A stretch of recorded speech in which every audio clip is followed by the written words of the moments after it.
आता जगभरात heart attack हा जीवघेण्या आजारांमध्ये नंबर 1ला आलाय आणि धक्कादायक बाब ही आहे की जगातल्या हार्ट अटॅकनं होणाऱ्या प्रत्येक 5 मृत्यूंपैकीचा एक मृत्यू हा भारतात होतोय।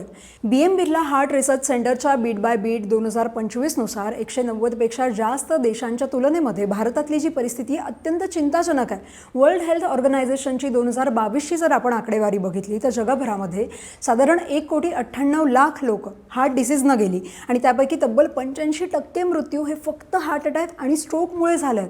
पूर्व भारताकडे तर परिस्थिती अजून गंभीर आहे, म्हणजे भारतातल्या हृदयविकारामुळे होणाऱ्या एकूण मृत्यूंपैकी 30% मृत्यू फक्त पूर्व भारतात होतात। तिकडे प्रत्येक 10 पैकी 1 प्रौढ व्यक्ती हृदयविकारानं ग्रस्त आहे। वेस्ट बेंगॉलमध्ये तर कोरोनरी हार्ट डिसीजचं प्रमाण राष्ट्रीय सरासरीपेक्षाही जास्त आहे।